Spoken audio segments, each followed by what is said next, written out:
आइए, आज आपको ले चलता हूँ मेरे साथ एक ऐसे सफ़र पर जहाँ डेस्टिनेशन से ज़्यादा खूबसूरत उस तक पहुँचने का रास्ता था। एक ऐसा सफ़र जहाँ मोबाइल नेटवर्क ख़त्म हो जाता है लेकिन ज़िंदगी का कनेक्शन और मजबूत। और हाँ, इस कहानी में 75 किलोमीटर की दौड़ भी है और हिमालय के कुछ ऐसे नज़ारे जो शायद कैमरा भी पूरी तरह कैप्चर नहीं कर पाया। सफ़र की शुरुआत हुई कपकोट से, जहाँ मैं अपने दोस्त नीरज के घर पहुँचा। नदी के बिल्कुल किनारे बसा हुआ एक प्यारा सा घर। सुबह पहाड़ों का नज़ारा, सामने बहती नदी और हवा में एक अजीब सी शांति। उसी वक्त मुझे समझ आ गया था कि मैं सिर्फ एक रेस के लिए नहीं बल्कि एक याद बनाने आया हूँ। अगले दिन हम निकले मलारी की तरफ, और सच कहूँ तो इस रोड पर गाड़ी चल नहीं रही थी, बस हिमालय अपनी खूबसूरती का ट्रेलर दिखाता जा रहा था। हर वक्त यह लगता था कि बस थम जाओ और यहीं रुक जाओ। हर मोड़ पर लगता था कि इससे बेहतर व्यू हो ही नहीं सकता, और अगला मोड़ मेरी बात गलत साबित कर देता था।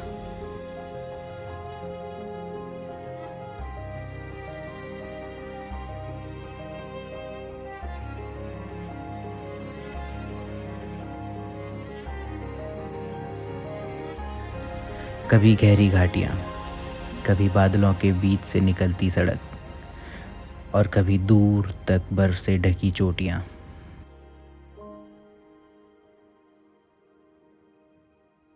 हर 10-15 मिनट बाद मन करता था गाड़ी रुक जाए, बस एक फ़ोटो ले लूँ।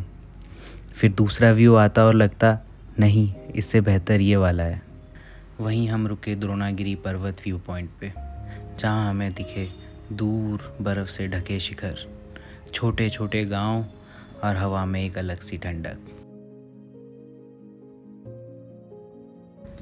ये सिर्फ एक ट्रैवलिंग नहीं थी, ये धीरे धीरे हिमालय से मुलाकात थी।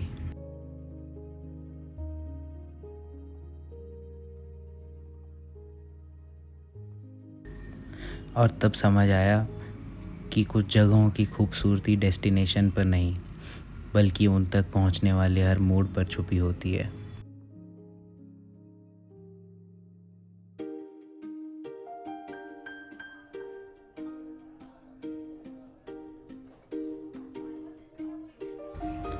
शाम होते होते हम मलारी पहुंच गए, और मुझे बिल्कुल भी अंदाज़ा नहीं था कि इसके बाद जो देखने वाला हूँ वो मेरी ज़िंदगी के सबसे यादगार एक्सपीरियंसेस में से एक बन जाएगा।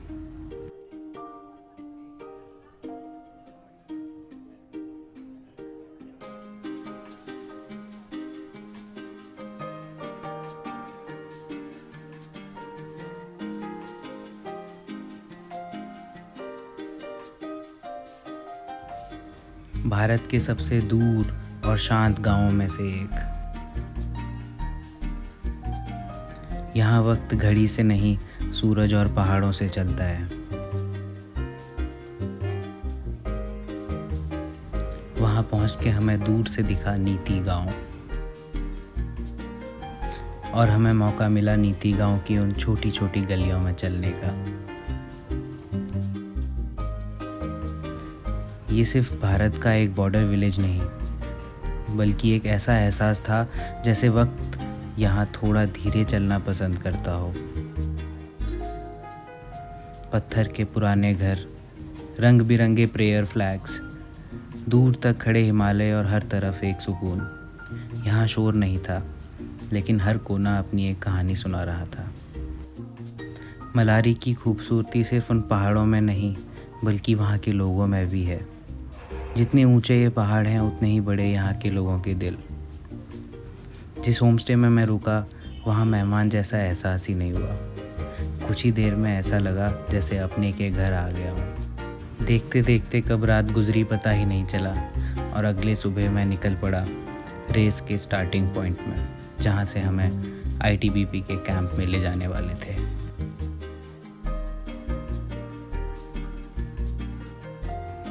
मलारी से रिमखिम का सफ़र शायद इस पूरी ट्रिप का सबसे अलग हिस्सा था। जैसे जैसे गाड़ी आगे बढ़ रही थी वैसे वैसे लग रहा था मैं इंसानों की दुनिया से निकलकर हिमालय की असली दुनिया में आ गया हूँ। सड़कें और सकरी होती गई, हवा और ठंडी होती गई और हर मोड़ पर पहाड़ अपना एक नया रूप दिखा रहे थे।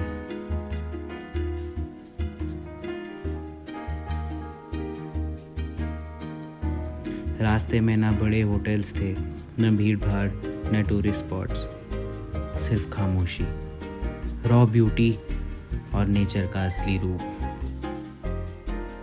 यहाँ नेटवर्क लगभग ख़त्म हो चुका था, लेकिन दिल का कनेक्शन इन पहाड़ों से हर मिनट मजबूत होता जा रहा था।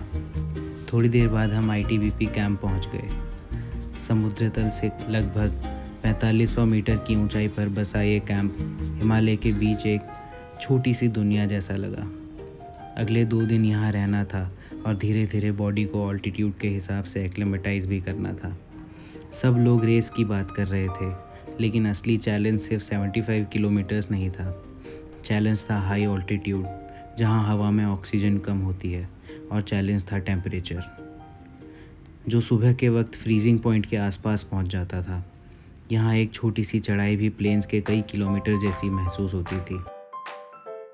और फिर आ गई रेस वाली सुबह। 4:30 बजे अंधेरा भी पूरी तरह छाया हुआ था।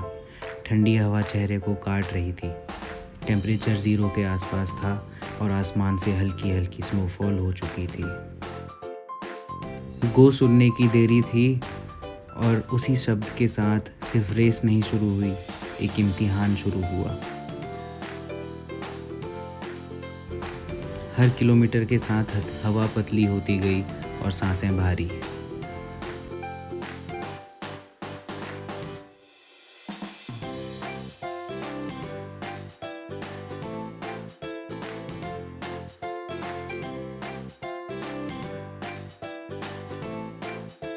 जितना आगे बढ़ता गया उतना ही समझ आया कि पहाड़ कभी किसी को आसानी से अपनी कहानी का हीरो नहीं बनने देते। यहाँ स्पीड से ज़्यादा ज़रूरी था पेशेंस। हर चढ़ाई आपका ईगो तोड़ देती है और हर उतार आपको फिर से उम्मीद दे देता है। दौड़ते दौड़ते रास्ते में कुछ दोस्त भी मिले।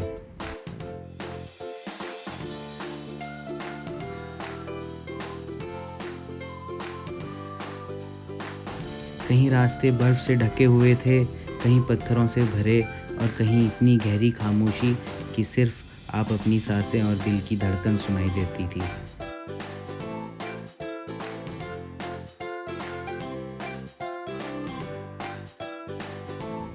कभी दूर तक कोई इंसान नज़र नहीं आता था, सिर्फ हिमालय और मैं।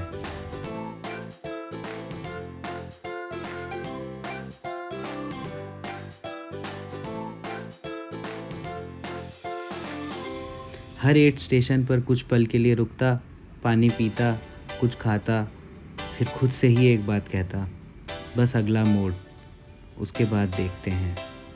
और बस वही अगला मोड़ मुझे फिर से एक ऐसा नज़ारा देता जो सारी थकान भुला देता था।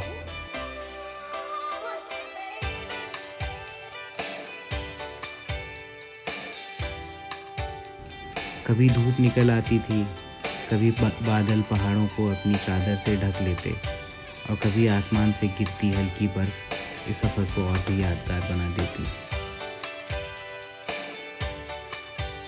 एक वक्त ऐसा भी आया जब मन और पैर दोनों भारी लगने लगे, सांसें तेज़ हो गई और दिमाग ने सवाल पूछा, क्यों, आखिर क्यों?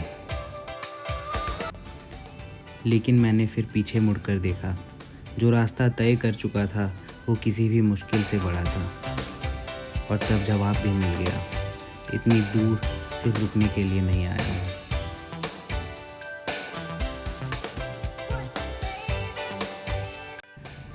इस रेस ने मुझे एक बात सिखा दी, हिमालय को जीता नहीं जा सकता, उसके सामने सिर्फ विनम्र होकर चलना पड़ता है। वो आपकी ताकत नहीं, आपका सब्र और हौसला आजमाता है। और फिर कई घंटों बाद दूर से एक आर्च दिखा, फिनिश लाइन। उस पल स्पीड बदलने की ताकत शायद पैरों में नहीं थी, लेकिन दिल में ज़रूर थी। फिनिश लाइन क्रॉस करते ही मेडल गले में था, लेकिन असली इनाम कुछ और था।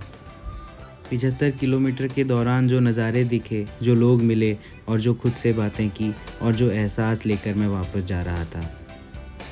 कुछ सफ़र मंजिल तक पहुंचकर ख़त्म नहीं होते, वे आपके अंदर हमेशा के लिए बस जाते हैं। मैं नीति वैली से लौट तो आया हूं, लेकिन मेरा एक हिस्सा आज भी उन्हीं पहाड़ों के बीच कहीं दौड़ रहा है।